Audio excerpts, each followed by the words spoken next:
and good morning, Best of Three fam. Welcome back to another episode of the Best of Three podcast. I'm Alvin, and it is another great morning. I'm here with Tori Hawkins. Tori, how are we feeling today? Feeling great, Alvin. Happy to be here. Good to be with you, and happy to be 6 feet up versus 6 feet down. You know what I mean? I hear you. I hear you. It's a rainy start to the week here in Atlanta, and I know you're primarily on court. What does one do? How do you manage your time these days in this part of your career when we get the rain out days? That was a great question. Catch up on a lot of work. Being a director this is more the not so fun part of the job. Catch up on the administrative things, emails, trying to get ahead on building payroll and media. A lot of various companies now, as I'm sure yours is, they are doing a lot. They're all they're all wrapped around this 40X principles. And we have a wig tracker that I have to do once a week. And while I'm all about these wildly, imaginable goals or whatever they want to call them, I am all about still trying to figure out or master my craft. And I think I probably watch an hour or so of videos on drills, on new things that some coaches are on the edge of doing, just to kind of spruce up my own things quite a little bit. I've been doing it for a long time, but love to stay ahead of the game. And to me, I get as much out of watching various things and various coaching tips from other coaches as anything, more even to see, is that tip solving the problem that they are saying it does? Maybe even just to see, is that coach explaining it in a certain way that I like? And some cases, that drill's terrible. Feeling's not very good, and so on. But either way, it gives me good content to kind of go off of. So I would probably say after all the administrative things are done, watching some tennis, catching up on some videos, really just kind of, it's funny.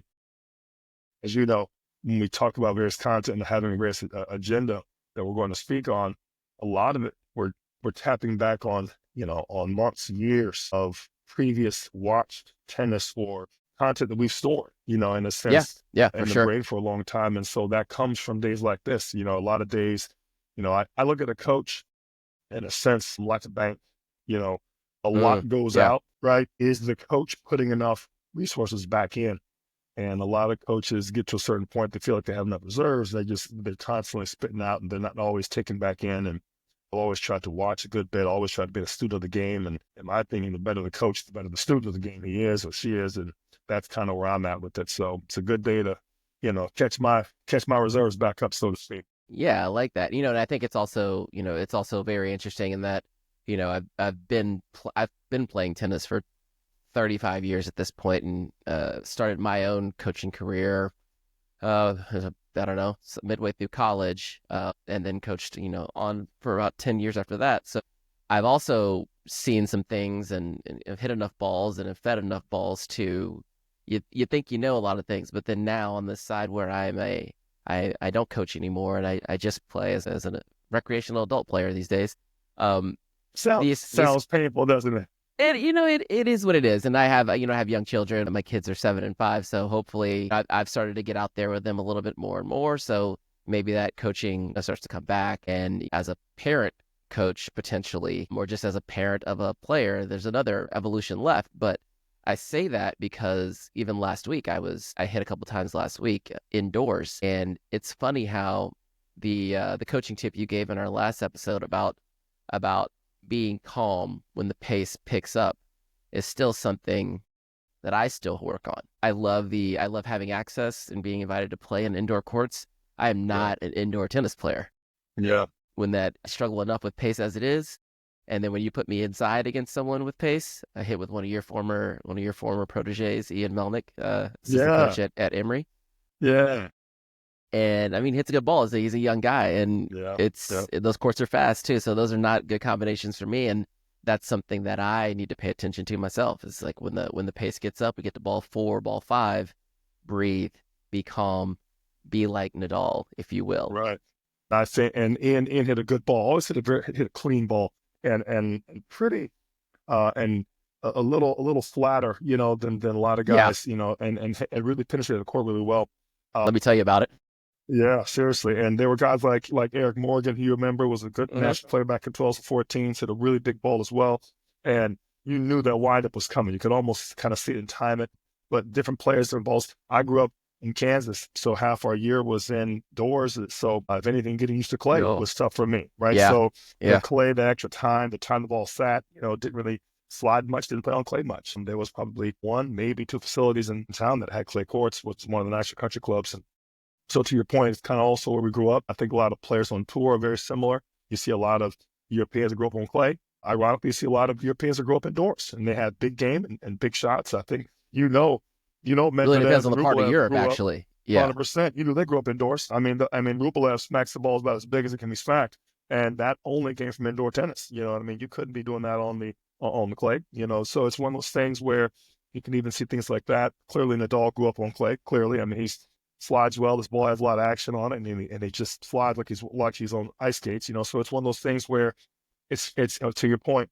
You got to get to a point where you're not only calm, but your heart rate is almost above resting. Only then can you truly feel and be in the point and make decisions at that speed. I always say it, and one day I'm going to write a book on it. I want you to hold me to it. The book is entitled, It's All About Time. And so the whole concept of the whole thing is time is your biggest factor to consider in everything, both your hitting of the actual ball, the time you have in the point, time in between the games to kind of really assess, what just happened. It's too fast. It's too fast. You're not a race car driver, contemplating a move. You're a race car driver at 140, 160, 180 miles an hour. You're seeing, you have no time to think, and so when you're managing the many emergencies like that at that speed and that pace, and you're managing the last ball's lack of target with the next ball's emergency situation. Now it means an open stance. You might even get back ahead with the next open stance backhand, only to kind of get back where you were, and then get a little excited, get a little greedy, and then try to one up yourself instead of just staying calm and saying, okay, that's what I needed. And that's where the whole beauty of tennis lies. It is in those 3 to 5 seconds of absolute adrenaline rush. Feel like Matrix with the little, plug in the back of my head. And also, okay, it's a lot, and every good rally, gives you a bit of a jolt. And if it doesn't, you're not a great tennis player, because that's what it's all about. I hear you. The winning takes care of itself, but that's those moments, and hopefully you have a match with them 30, 35 to 40 of them, and that's what you call a quality match. Yeah, and for the people out there listening, if you think Coach Torrey Hawkins should be writing a book, and how much would you pay for it for a little pre-release? Leave that in the comments for us. And I think that's a really good place to kind of segue into what we wanted to talk about today. We wanted to do a quick look back over the year on the ATP side, less so about results and specific players, but more so about like what we could take away from what we saw this year, and then how that might impact what we see next year as the game kind of transitions into this next generation. But I do realize that last time we got together, we talked about the end of an era with both Nadal and Murray leaving the sport this year. I did want to make sure we left some space for one European we didn't mention, who Mr. Dominic Thiem, who also hung it up this year, and obviously not a part of the big three or big four. But I think his place in tennis history, he's almost, I look at him as our tennis version of Penny Hardaway, right? Mm. It's a lot of the potential was there. You saw it when it was great, and you could see it coming, but then derailed by injuries, right? So Sure. I mean, between 2017 and 2020, like he was right there. He was right there. Right. Final 3 or 4 Grand Slams, ended up picking up one. You'd be shocked. I kind of jotted these notes down, but his record against the big three, like 6-10 lifetime against Nadal, it did, and a couple of those wins were on clay. Sure. 5-7 against Joker, he was right there. Sneaky 5-2 against Fed lifetime, and then a handy 8-4 against Zverev, and because of the timing, he never really got a chance to truly at his prime battle against Sinner and Carlos. But I think I know you probably have some different opinions about it, but I feel like he did win one. Right now, I feel like if he didn't get hurt on the back end of 2020 to kind of like put or less put an end to his career, right, what would his 2021 through 2024 look like, because he's not an old guy, right? Right. And let's He's right face there. it, you make a great point about his head to head against that era and against those GOATs.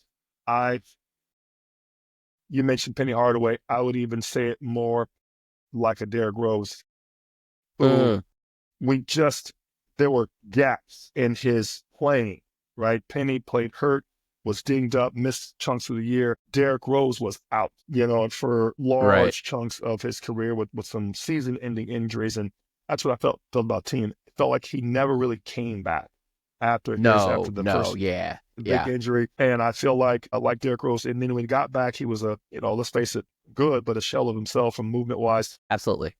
I get your point about what woulda, coulda, shoulda. I really like, first of all, and I love Dominic Thiem. I mean, in an era when all the guys coming out had two-handers and were tall and, 6'4" prototypes, and let's face it, Zverev was almost a prototype in of himself. Now we have a guy, one-hander. I mean, brought out the white bab, the strike. It was almost his namesake. I mean, and had a pretty one-hander too, I might add. I mean, the guy moved around the court gracefully. Was really, if you think about it, was a more athletic Fed with a better backhand. And so you kind of saw the one-hander in me keep seeing this progression of one, he's getting better and Yeah, getting more, yeah. I'm going to say more polished, or the backhands are becoming more and more weapons as opposed to just shots to hit to when he went for a forehand. And he had big forehand, you know what I mean? So there was so many good Oh things yeah, about hit his that thing like a game. howitzer. When he beats Zverev that year in the Open, I remember telling myself, Zverev's messed up. He's let a guy come in from behind him and skip the line. And if he's not careful, that may have been his one, that may have been his legitimate shot at winning one. And so I say that to say, I agree with you in that he could have gone more. Of course, Pandy happened, so we don't know what would have happened after that. But I will say this. I will take exception to the Fed lifetime, because Fed, let's face it, was in the twilight of his career. I will say Fabrice Santoro had a winning record, against, Yeah, yeah. against Fed too. And that's not to say, and I don't think Fabrice ever got inside the top 10. Now, that's not to say Fabrice wasn't a good player, but Fabrice was just matched up very terrible to certain players. When you got a guy with a two-handed slice, I mean, Right, yeah. who doesn't match up forward to you? So I say it to say, and I don't do anything to knock Dominic. I think he was a phenomenal player, and the world is the worst for him and his unfortunate timing and some injuries. But I don't know if he would have won more than two, in my opinion. And that's not to say that that's not an accomplishment. It's not to say that that's not taken away from his legacy. I just think the timing from in which he did it. You look at the other players that have since, as I called yesterday, filled the vacuum. He would have been now part of a new rivalry. I submit to you, who would that rivalry have been? And one could arguably say Zverev. And in some ways, maybe Zverev is the loser for not having that matchup, not having that person to push him to get that revenge match against and establishing a rivalry. And of course, then, we're looking at a budding rivalry with Alcaraz and Sinner. And perhaps that could have been, to your words, the bridge. Maybe that Zverev team matchup could have been something. And that's Yeah, something that, if that would have happened, now you can talk three, maybe four, because the two of those two going back and forth. right. And that's a really good segue into what we were actually going to talk about today. And you and I spoke about this offline, and we kind of had to stop ourselves because I know we wanted to really unpack this conversation about, you know, so there's a lot of people who have won one, right? But they always say the first one's the hardest one to win. And as we're shifting generations, we were talking about some players who you feel like just aren't gonna get it done. And you just mentioned Zverev, and I think that's probably the difference between what I like to think would have happened with Dominic after he won that first, right? Because he went to 3 or 4 finals, finally got over the hump, albeit an ugly one at that 2020 Open where he and Zverev were dinosaur hands about trying to take Yeah, the thing, but he yeah, won it, yeah. right? And You so I take it. No, feel you like, take it. No, you yeah, take yeah, it. yeah. And I Yeah, feel like the winner of that one then kind of breaks the seal and is able yeah. to, next time they get in that moment, they're able to seize it. They're calmer. They're able to breathe, right? So with that, but it wasn't Zverev, right? And I think I think maybe even winning that one might have been wasted on Dominic because he was pretty much done after that from an injury standpoint. So as we look at players, in 2025 that, let's say, performed well, and we look for them to continue to do well next year, you gave me a list of players that you think are more or less their window has closed as far as trying to make a run at Grand Slams. And you gave me you started with Zverev, and you already mentioned Rublev, but we've also got Tsitsipas and Dimitrov, who's a little bit older, and then like the Hubie Hurkaczes of the world. Why do you feel, because I feel a little bit differently about a couple of them, but why do you feel that those, let's say, Zverev, Rublev, Tsitsipas, even Medvedev, who has one, are actually done? A great question. Done in your words. Done. Done in my words. Clearly don't take that to the bank. However, I will say this. I had a long conversation with one of the Nike execs years ago when one of my players was on the tour. And interesting, by the way, and this will help you and maybe some of the viewers to understand, it's the time when a tennis player, it may be other sports too, but I know for tennis players, you hear this contract reportedly worth X amount of dollars, right? Let's just say it's $1 million for a 5-year deal. What that really is $200,000 for 5 years. And there are reductions in, that come out at the end of it. And there's also bonuses that are laced with it. So what happens is in year one, let's just say, Wusu we project, is going to reach top 200. Okay. That's your first benchmark. Alvin makes 120 in the world. He's doing great. He's on a rocket. I mean, he's doing phenomenal, right? He kept to his contract. He's got bonuses. He's got endorsement deals. He's starting to really move this ticker. Year two, the player needs to be top 200. Okay, great. Alvin is now 88. He's moving. Wait, year one, top 200. Year two, top 100. Is that what we're saying? Okay, all right. You keep the same format going from 200 to 100 to 50. Okay. Now you get inside top 20. Now you get inside top 10. And of course, 5 and 1, depending on how aggressive your agent and you feel that you're going to be. Now, there's your 5-year deal. The reason they said that was every deal needs to be garnered to reach number 1. He tells me, and I thought it was a pretty big deal when he said it. He says the majority of players, over 90%, never reach year 3 or 4's incentive. And he got me thinking. Most players that win Grand Slams do so within 3 years. Yeah. Certainly within 4. Yeah. So here's where this whole conversation came from. Trying to be the contrarian that I can be at times. I said, that can't be right. I'm going to go back and do some research. Alvin, to a player, no one reached it outside of 4 years. I think Fed was one of the latest at 4 years. I think he turned pro in 98. I think 2002, I think is when he had a nice breakout. I want to say he won Wimbledon in 03. Pete, I think in the 02, in the 2002 Wimbledon, right? So I say that to say, and the guy's a Nike exec higher up. He's seen his fair share of contracts. This sounds like a Mike Nakajima type of conversation. But well, that's where we were, right? Okay, and so Mike broke this down to me in notes and basic terms, right?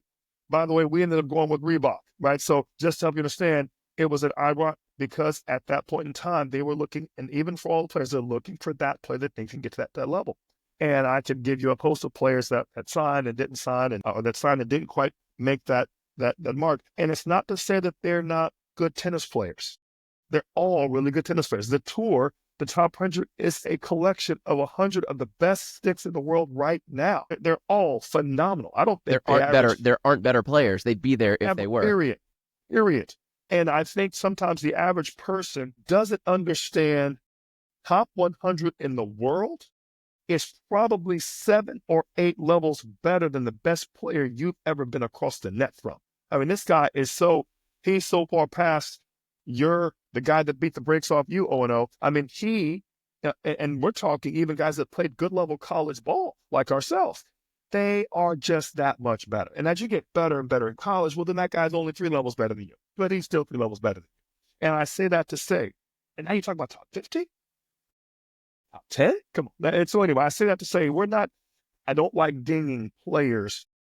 And certainly I want to come at this very humble to say when I say a player doesn't have a shot to win a Grand Slam, I think he's done. It's not to say he doesn't have the game. He doesn't have the goods.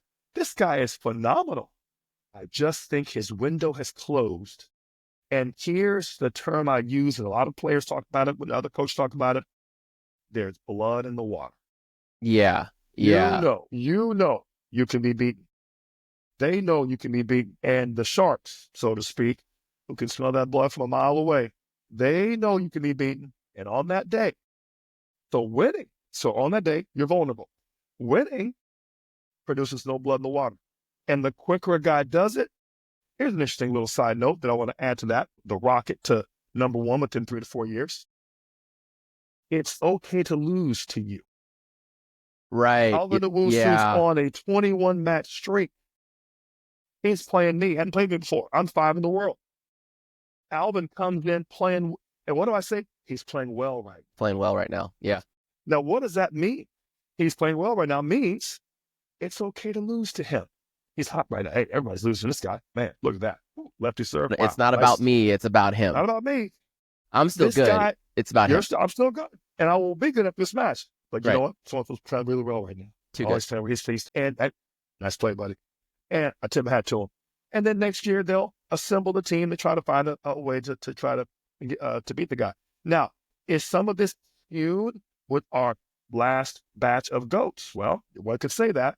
But you even look back at some of the previous Grand Slam winners, and all of them did the exact same thing. They got there within 3 to 5 years. So there's where that 5 years comes from, and very, very few. I think Gorn, even Mitch did it many years after his prime. Guys like Pat Rafter, who did it back-to-back, did it years. I think Pat was 2 or 3 weeks from quitting tennis before he came out. And one of the guys who played him told me he went out and got hammered the night before because he was about to be done with tennis and just happened to win a match and came through. There are those, and I think Thiem, at the time, I think Patrick's, to his chagrin, I think he surprised himself with such a kind of a late surge late in his career. And there's always a few others, but they're, for the most part, the ones that have won and done so fairly early. They've won and they've won quickly, and they have assumed the top. Really, you have to say it. And those that didn't, never did. Right.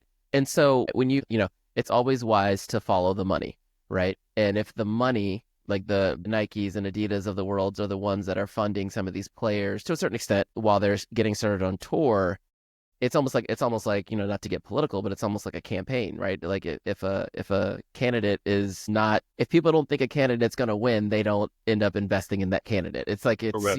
And you need money to win, obviously, but so you do have to follow the money. And I think that's really interesting because I was thinking earlier before we started recording, like, no one really comes out of nowhere especially on the men's side. And, in our next episode, we will talk completely about the women's side, but on the men's side, no one ever really comes out of nowhere to win a slam. Not all the way, right? These are long tournaments, rarely. Long matches. Yep. And I think Medvedev is an interesting case because it took him a little while. Like he hit the scene within that 3 years that you're talking about. He was hitting his progressive marks 100 or 200, 150 by year 3 when he did the whole thing at the U.S. Open and ended up finally losing to Nadal. But let us not forget, while he seemed random at that time, he almost won that match. He was up 2 sets to love.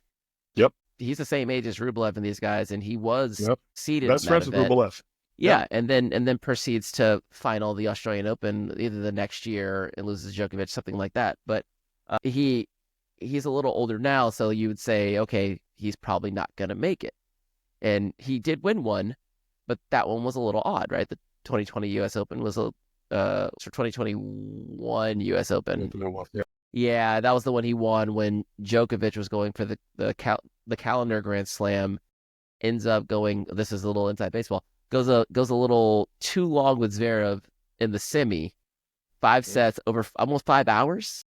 And then Djokovic comes out dead legs, loses like 4-4 and 4 to they played his worst match. He had nothing. He he couldn't. played in years and He looked couldn't. He had nothing. human for once or twice in his career. But the point about Nike willing to make an investment for 5 years and expecting players to hit these benchmarks at, almost halving their ranking every year makes you start to see players, especially this time of year, right? You see them wearing one thing in New York at the Australian Open, at the US Open in August, and then they pop up wearing something different in Australia. And it happens. People change coaches, change rackets, change sponsors, uniform sponsors. That makes sense because someone like a Rublev, who was a Nike athlete for years, up until about a year and a half ago, maybe, if I can remember if it was this year or last year, he never made top 5 in year 4. He hit all the other marks and has been perennial 5 through 6 through 10, 7 through 12 for the last 3 years. And now that you say it to me, it makes so much sense. It's that Nike deal that is no longer lucrative for either side. You're with product only, no longer endorsed. Right. And you're a sponsor, not endorsed, and it's a whole different set of circumstances with a few less zeros. That's where the 5-year thing came from. And so I expanded it out to the 5 years, as the Nike executive told me. But at the end of the day, that's really what it comes down to. So with that said, start looking at some of the players that first came on the scene. Look at how long it took them to get to the final / I will say win the Grand Slam. No, you're right on. Yeah. Yeah. And so that's where we're at. Now, let me also say this again, completely humble. And there have been some of the best players that I've seen for tennis ball that have not won a Grand Slam. And I thought at any given time, this player was ready for a breakout. One of my favorite players to watch him strike a tennis ball was Thomas Berdych, who I think was some of the best looking game. Thomas, I think he made, I don't know how many semis he made in the Grand Slams. That one, I forget those years. I want to say mid-2010s when he was, or late 2010s, he was arguably one of the best ball strikers, most complete game that was out there. I go back to my previous, I'm going to call him a personal GOAT, Marat Safin. Did not have a bad stroke. There was no weakness. If there was a weakness, it was a little bit going on outside the 2 years. But nobody wanted to play Marat Safin. Nobody. I had the pleasure of watching this guy hit some balls. And Alvin, when I tell you, his warm-up is something that I aspire to get to in my game. I mean, his warm-up was just like, and then he missed a ball down the line that was about as clean as you could hit, and he missed it by like 6 inches, and then breaks one racket, goes to his bag, rips out the plastic, breaks 2 more, breaks rackets. He hadn't even struck balls like that, and then comes back, he takes out the 4th one, and gets back to rally. And I'm like, I'm proud of you. Stay focused. Well, that's a really good. Marat's a good example of how much it takes to not only get to the top, but then maintain that level of dominance over a stretch of more than 2 seasons, right? Because he did. Right. We all knew he was a great player. We all could see it. The players could see it. And then he finally decided to get serious about it and then did win the Australian Open. And I don't remember what year it was, but, that's kind of big. Oh, it was like 2009, 8, maybe. So it was that far back. Yeah. I think it was that far back. Yeah. Okay. Yeah. So, that's a good place to kind of take a look at what we've got this year and this past season. It seems like we're starting to settle into what the top looks like, right? So this season on the men's side, Jannik Sinner and Carlos Alcaraz split the 2 Grand Slams. Obviously, our main man Novak did pull down the gold medal in the Olympics, which he was eyeing for, and he was right there at the Australian Open. Obviously, got hurt at the French final Wimbledon, so he's not going anywhere without a fight. But his schedule is going to be limited from here on out. So you'll have to take it from him. He's not going to give it to you. Exactly. But, so with these two, Sinner and Alcaraz seemingly kind of pulling away from the pack, I feel like, well, one, my question is, do you think that changes any next year? And we can be as specific as what do you think happens in the Grand Slams next year, to all the way to back to our previous conversation about people being done. I feel like because tennis is on the men's side is homogenizing so much, and that we are in a space where we're transitioning eras, and I think there's going to be a little more parity in that top 5. Yep. I feel like this is going to pay me to say, I do feel like Alexander Zverev there's going to be an opportunity for him to fall into a Grand Slam, because these guys aren't as bulletproof at the slams as they used to be. Alcaraz mess around and lose in the second round of the U.S. Open to a Botic van der Sloot, right? Why? Yep. Roger would never. Rafa would never, right? Sure. But Alcaraz could. Yeah, until he proves 100%. otherwise. So yeah, I'll lay out there. But what do you see up there at the top of the men's game? Kind of, what are your expectations moving forward in 2025? I'm gonna put a huge caveat at the beginning, and that is what the ATP will do to Jannik Sinner and these. Yeah. Oh, you have to. So, yeah. So we have to put that at the very top. One would argue that has helped him with his current two.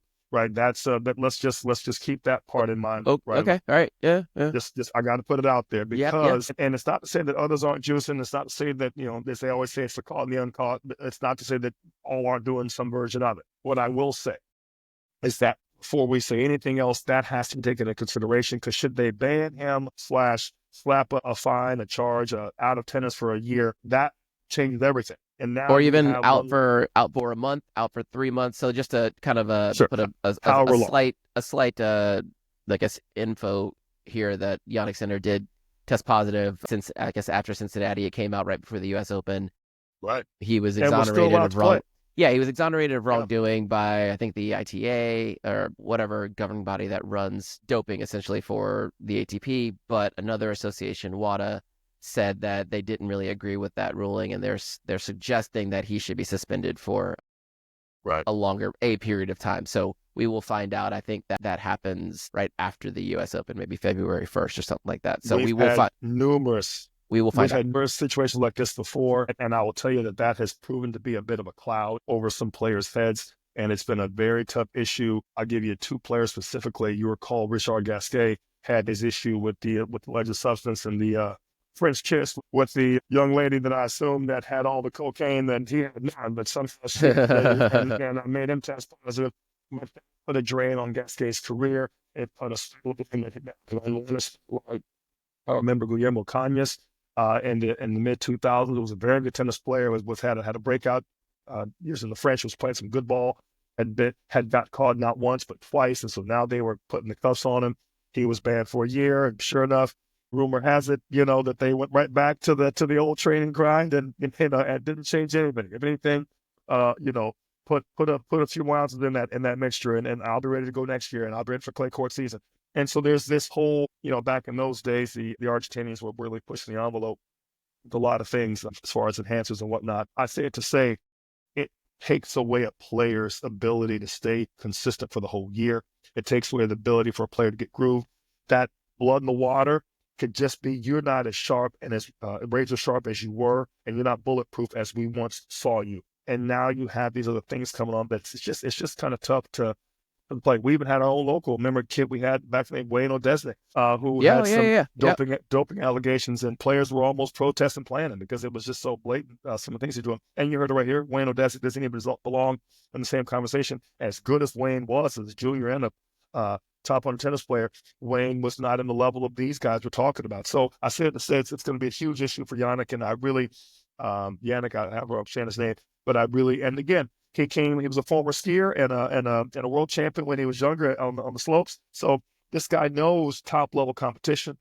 This guy's been around the top level athletes, and who knows, the jury's out, but unfortunately in the court of public opinion, he has an alleged violation and it's his burden to prove otherwise. So with that said, assuming he stays, and assuming, obviously Carlos as well, those two, in my opinion, will have a nice rivalry for the next 18 months to 2 years. I think it's theirs to win. It's only a matter of who gets Novak on their half of the draw first, and who is playing on the other half to try to play spoiler. Injuries and everything else notwithstanding, I think those two win 4 of the next 6, 5 of the next 8, in my opinion. With Jannik out, I think it's 100% crapshoot. I think Carlos could easily win 3 of the next 5, 4 of the next 8 easily. Not easily, never easy, but clear-cut favorite. His game matched up on a lot of surfaces. His speed helps him in Australia. His drop shots and feel and good returns help him on grass. He's, of course, in great shape, and he's from Spain, and he's got J.C. Ferrero as his coach. He will be disciplined on the French, and this may be an era where the French starts to have some parity in as well. And the U.S. Open, of course, he's already shown that he can win on the hard court. So there's not a service he doesn't like. So that's why I'm saying he's a favorite for those. And then getting to the list we mentioned, some of the others, I just feel the window has closed. Yeah. Sasha Zverev is one. I feel like Rublev, his Mehdi's compatriot and childhood friend and rival growing up. Unfortunately, I don't see it in the cards for him. Could he play spoiler at one tournament and just the stars, the moon, and the sun align? He's that Goran Ivanisevic of today that could just absolutely play lights out for 2 weeks and just could take that out. The Goran comparison, though, I think is a little unfair because while Rublev, maybe on paper, his ranking says he is a perennial top 10 player, right? So that on paper that screams contending at slams, but I think he's only semifinaled one slam in his life, whereas Goran was there in finals on the doorstep, top 5 player, every once in a while before I think he won his one Wimbledon where naturally he was about to retire. He got a wild card that year. The circumstances were a little strange around him winning that particular Wimbledon, but he had been in position before to do it. So a little bit different there. The reason I'm saying difference is Rublev was doing it against some of the GOATs. And when you have the GOATs there, right? Yeah. You just have to appreciate that's a round shy, maybe 2, depending on when you ran into one of those guys that you were going to run into those. We talked last time about a guy who I think was one of the best American players in the last 20 years, and Andy Roddick. Andy Roddick should have won at least 4 slams at the level of tennis he was, but he happened to be born at the wrong time. Right, yeah. That match, I want to say it was 2009. Was it the 2009 Open? Was probably one of the, when he played Fed the night match, was probably one of the best tennis matches I had seen. It was at 2009 or 10, I can't remember, but it was phenomenal tennis. Fed just wasn't going to be beaten that night, period. 5 setters. You could not have had better shot making and bigger, more explosive shots. So you're going from 2003 when Andy won it to that 7-year run. Andy was still competitive. Yeah, he was right there. He was right there. So I say that to say, how many would Andy have won had the mighty Fed not been playing at that time? And it doesn't even feel like Andy won only one major. Like you look at Andy's career and you look at Medvedev's career, right? On paper, they're probably about the same. But it feels like, I don't know, it just feels like Andy was like number 1 for a while. You would think but it just like it was a flash. But it was a flash, man. But he was also 2, 3 for a while. Like, he was there until...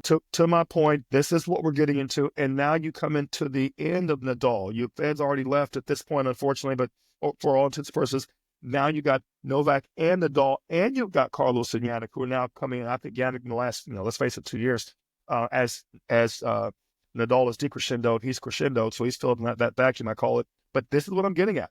Now you're looking at the rest. Now, the Medvedevs who have spanned that time, the Rublevs, the Zverevs, they have spanned this time frame and have not filled in their own vacuum.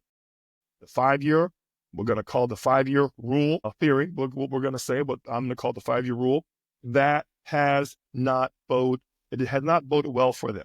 And I say that to say, if not now, then when? And if not by now, why not?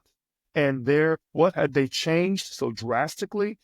I don't see anything. And what is their hunger level there to really help them want to get there? I say no. And because they've done it already. And it's not to say they're not good tennis players. It's not to say they can't play spoiler. But I just don't see it in the cards for them winning a slam at this point in time.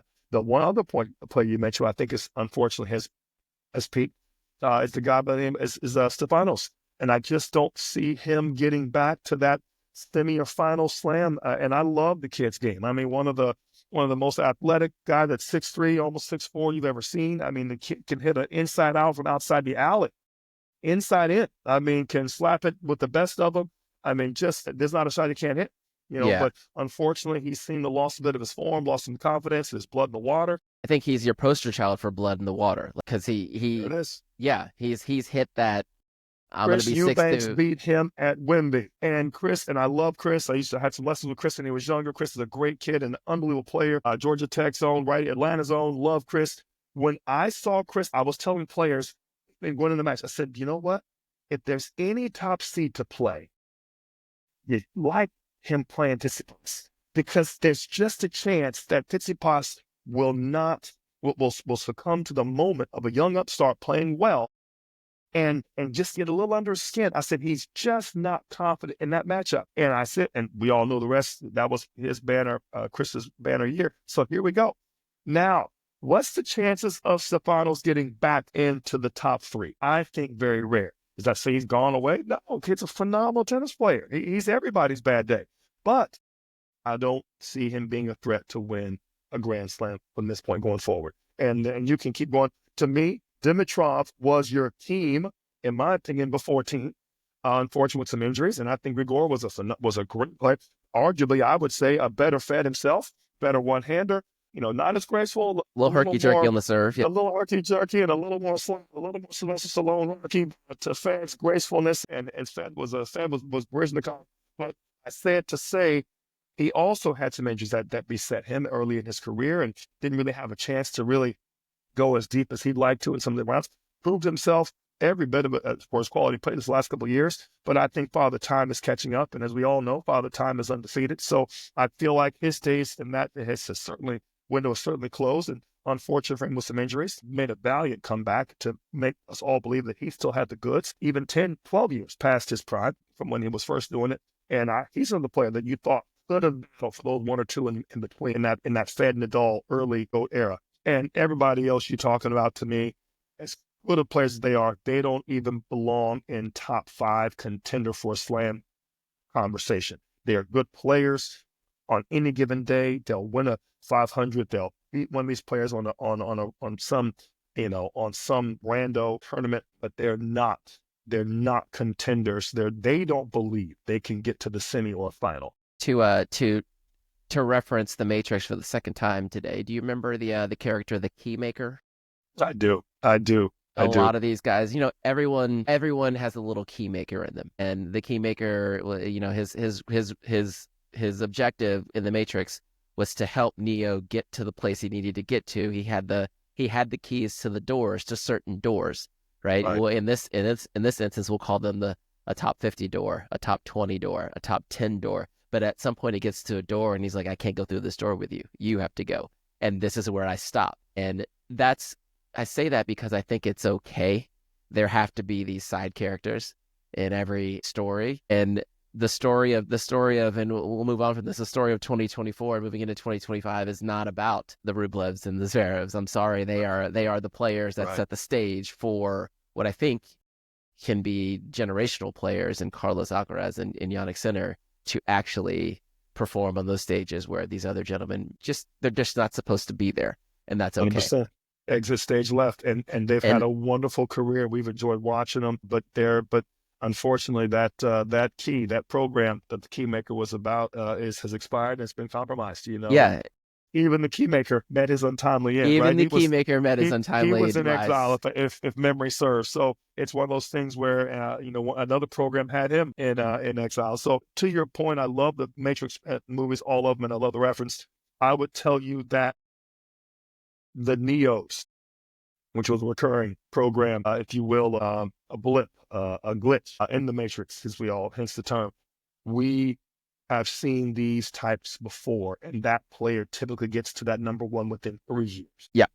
They get the 5 year. That's their prototype. 3. Yeah. That's their prototype. That's the door they go through, and only they can go through. And so everybody else is unfortunately not, and it just is what it is. But with that said, I think we're seeing that couple of players with those keys. I hate to say it because at some point, sometimes those players aren't really vetted, tested, and they haven't beat the man to become the man. I will say this about Novak, and he has never been one of my favorite players, although he is, of course, the GOAT. He beat 2 GOATs on the way to becoming the GOAT.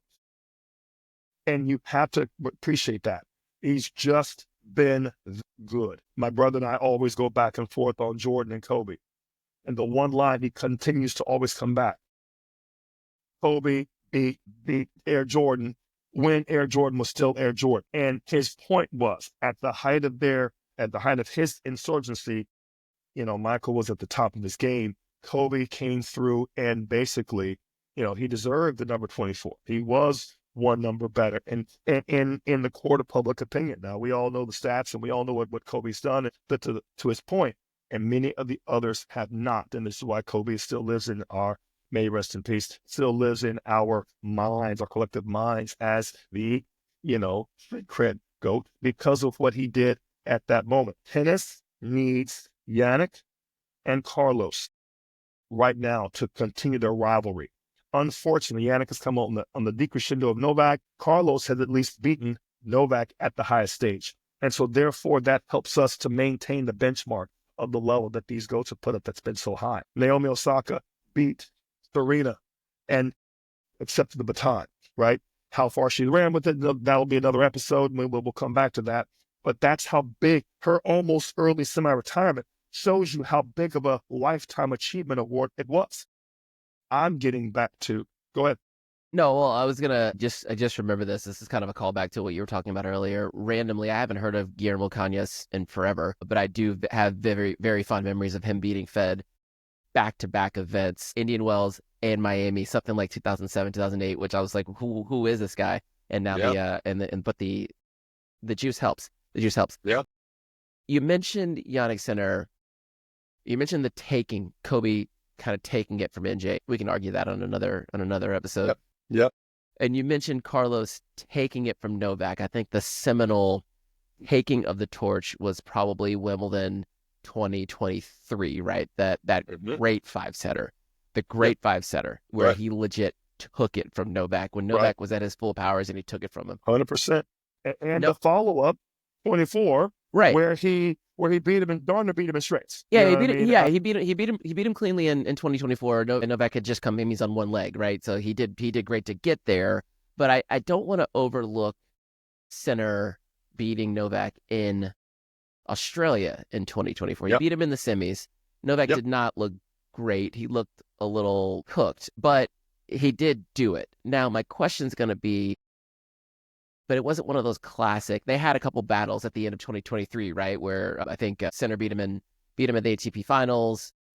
Right. Turned around, lost him again in that same event, but then beat him at Davis Cup for Italy to take the Davis Cup title, right? So I think that was the I'm taking this, and then followed up with the Grand Slam right after, right? And then 8 months later did it again. So I want to give Jannik his due credit, and he did slay the king. Slay the dragon. Sure. He did.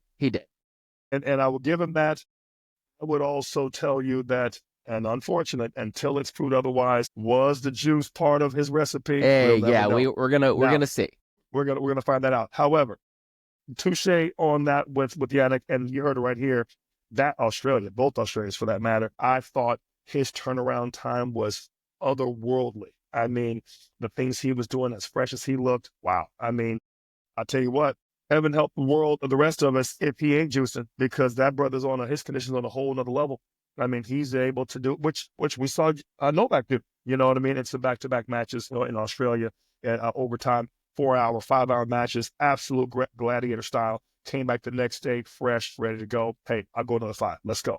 And so to me, that's puts those players at that high level. So I just feel like no other player to date has done the same thing.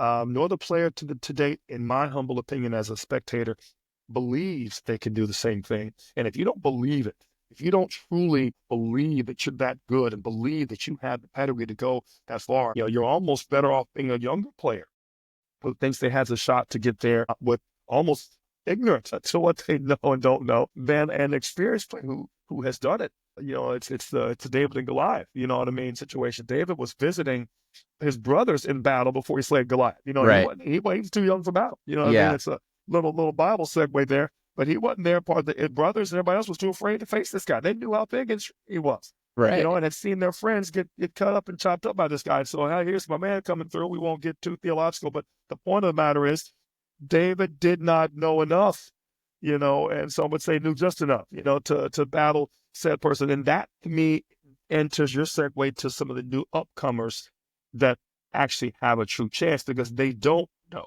what they don't know, and they don't have that blood in the water yet. Yeah, we've had some players kind of pop up this year who've had notable results. I'll say notable and have made some climbs in the rankings. And I'm curious to get your thoughts on got a small list of players here, like your Jack Drapers and your Arthur Feasts and your Lorenzo Musettis. We've talked about GMP out of France, and then one of my personal favorites, Jerry Shang, Junction Chain. I was watching that kid play tennis, man. A lefty out of my out of the school of the long lineage of lefties throwing around a Babolat. But of these players, these groups of players here, do you think there are any that have a chance, who have the game and also the the fresh perspective to make a run at these guys, to move past to overlook the Zverevs and Rublevs of the world and go right after the Alcarazes and Sinners? I think each of them are first, second, third round scares for each of these guys. I'm going to skip down to GMP just because I feel like his serve is such a difference maker that if the sun, moon, and stars are aligned, he can, by sheer force of serve, assert his dominance on a player. The other players, right? We know Draper. We know his game revolves a lot around his forehand and in his transition game. Other players don't match up well to him, but unfortunately, these two match up very well. They have great returns. They have great passing shots. They have great depth on both sides. I'm sorry, he may not be as big. Musetti's a little bit mercurial. He has his good days and his bad. When he's hot, he can play very well. When he's not, he can be routine. As I say, GMP, and again, not a bad backcourt game. To me, the serve is, he is a cross, in my opinion, between your Isner and your Evo and Roddick. He's bringing heat. He's tall. Was he 6'8"? The kid is just absolutely, but has a little more game than, say, your Riley Opelkas and whatnot that have big serves. He's not just all serve. He can back it up, and he's proved with some titles and so on. Jerry, I think, is fun to watch. Isn't he? Isn't he? I'll bring you another lefty who we probably left off the list that I think is done, that may never really been in contention, but certainly came on the scene, is my boy Denis Shapovalov. Came through with the funk and had the slap and the forehand and the big serve, and I think we all were hoping that he might make a quarter and a semi one day, and just unfortunately never materialized. He's a ripe old, probably 26, give or take, by now 27. Maybe, right? And unfortunately, I think we all see his window closing. And I hope that Shane doesn't do that. What's the other lefty that played Nishikori in the Atlanta Open? I want to say a year before last. Maybe in this past year. Nishioka, if I'm not mistaken. Yeah. From Japan. Right, that's fair. There's a player that I think that, that again, he reminds me a little bit of Jerry's. Much more flamboyant, has much more, much better. Jerry's got swag, my guy. He's got a lot of swag. He's got swag. But Nishioka is, as I like to say, he's anybody's bad day, because he just matches up so well to your game. And I want to say that, and I know he played your boy. He played Shelton. That's who he played. And that's who gave Shelton the early exit at the that makes sense. Yeah, that makes sense. Again, that said, I'm going to segue to maybe your other list. Look at some of your other rising Americans. I'll start with that have not. You call it a sophomore slump. I would say, did they just have a good year? We speak of this like this is the top 5, top 10 player that had a bad year. Now, yes, he needs to regain form. I would say maybe that was just a one-off, and we need to start looking at these players as they are until they're able to prove that they are 2, 3, 4 year top 5 players with a shot legitimately at taking down and being in the last 2 weeks of a slam. The last 2 days of a 2 week slam. I think the men's American tennis on the whole, like not just in 2025, but maybe over the last 25 years, that is a full conversation. I know we've talked about this, and there's something to be said about what has been going on in American tennis over the last, at this point, quarter century. And I think this year, with we've got 8 guys in the top 50, finish the year top 50. That is phenomenal. That is indicative of something. I think we really want to take some time to break down what that is indicative of, and it only makes sense to talk about that from a standpoint of where we've come from. Like, let's say the glory days of American tennis in the 90s. All the way up to today and what we've got. I want to put that to the side, though. Maybe the entire American men conversation. Let's put a pin in that one, because we've got something. We've got special cooking for the listeners out there in terms of American tennis. But yeah, we Fritz he's made some strides. He's into that top 5 space. Perfect timing, that can't go if you don't go from 10 to 5, right? You don't see year 5 of that Nike contract. So This is a big year for Taylor Fritz, period. This is a big year for my main man, Ben Shelton. This is a big year. If they want to fill in the space left in that vacuum, this is a great time to do it. There was a time, Alvin, back in the day when Australia was not Novak's tune-up tournament. It was the boneyard where any top seed who wasn't ready to go was going to get thrashed by some new hungry up-and-comer that you'd never heard of. It used to be Novak when he came through, and unfortunately, he just liked it so much he won it the next 7 out of the next 10 years. But I say it to say, Seth, how many Australias? I think he's won 8. It's 8. I'm about to say I thought maybe one lost, but to my point. And I think one year he didn't even get to play. Wasn't it because of the whole COVID situation? Because he wouldn't get a vaccine. Yeah. But I say that to say, so you can even put that, whoever won that one is sending him a Christmas card saying, man, thanks so much, because I know it's been there. I may not have gotten this trophy, this check. So I say that to say, you'll be 10 years since, was it 08, 09? What was Novak's first slam winning Australia? Yeah, I mean, I don't 15 know years ago at this point, but yeah. So let's say it's 09. I'm pretty sure it was 09. Let's say that 15-year span, 10 of the 15 years, were Novak was the reason. If not the champ, he was the reason why somebody else was. So I say that now Australia used to be where a seed would go in and just get ballistic. The conditions weren't ready. Coming off the off season, they were and you had a kid that was coming through hungry. I mean, you hungry, ready to go, ready to do battle. They've been playing for 3 months and you just get started. These guys were ready to go, fit, shape, grizzly beard, eyes locked in. They were ready to go. You're just coming out of the hospitality with your fresh shirt, and these guys are grinding, trying to get a shot. And you used to like that about Australia because Australia really showed you who some of the up-and-comers were.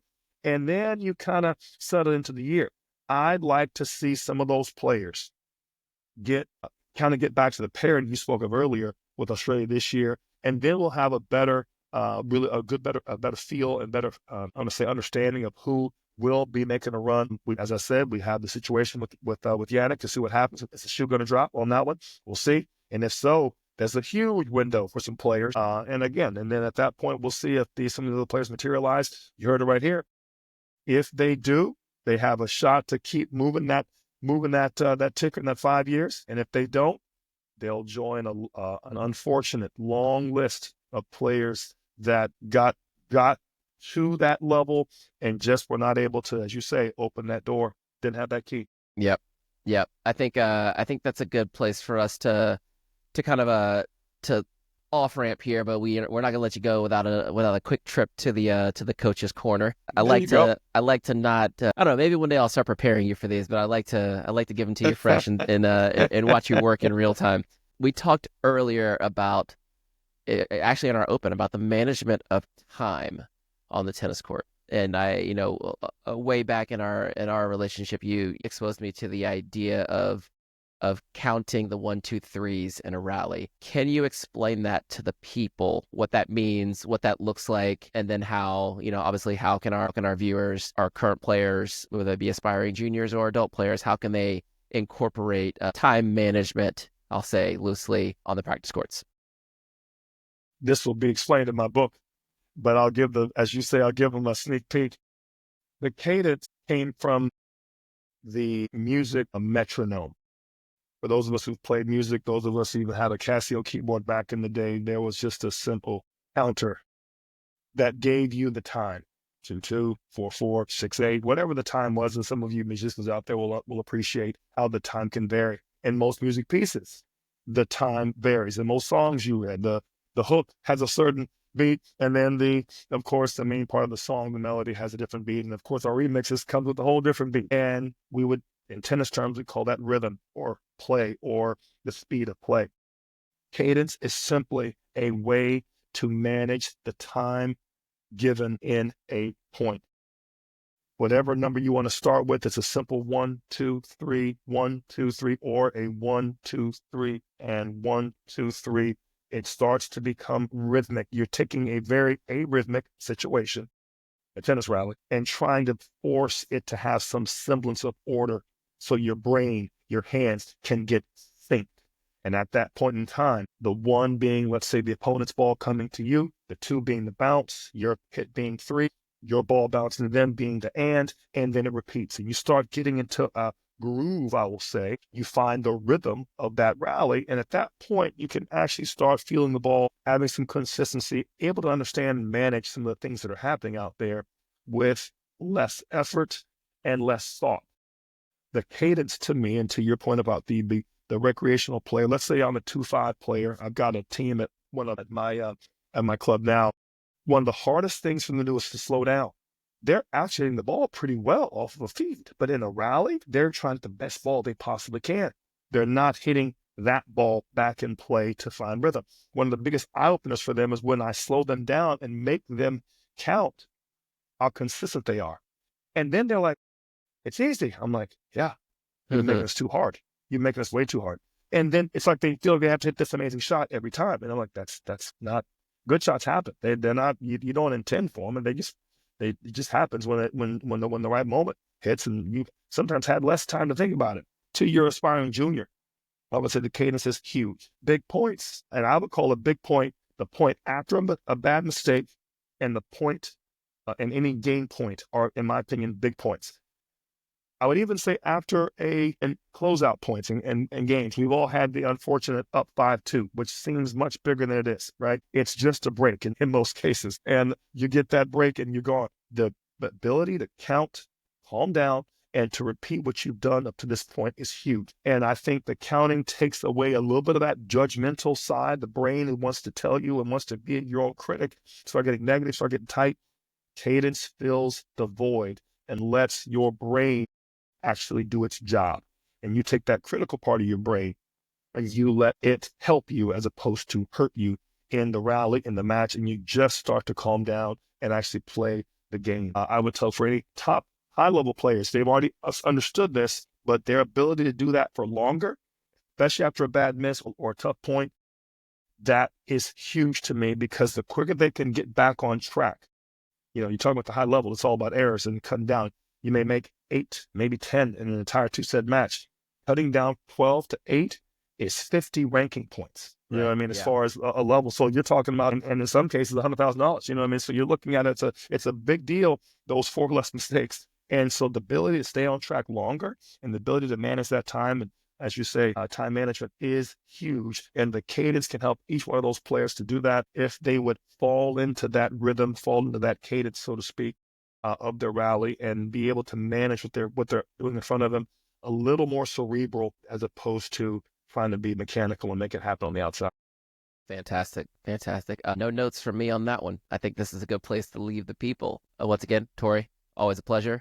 Alvin, my pleasure, brother. You once again, it's been a great. I don't get up early at 8:30 for many things these days with a smile on my face, and I've gotten up for this, and it feels like we've got not only a lot talked about, but I also feel like we really started to dig into some nice things. And I like your ability to you're like a cat. If I throw something at you, bam, what, gotcha, I got you on that one. And so you're very adept, and your agility, your moderator, and you're like Tirico, you know what I mean, Mike Tirico, and you literally can handle anything that's thrown at you, and do it with grace and style. And so my hat's off to you. Well, I appreciate that. And those are the people that are still with us. I would say, like I said, do the thing. Like, subscribe, follow, whatever it is your heart desires. I guess you can rate and review these things as well. I'm still learning. But yeah, I guess that's the end of today's knock around. Torrey, I'll catch you in the next one. And look forward to it, Albert. Peace.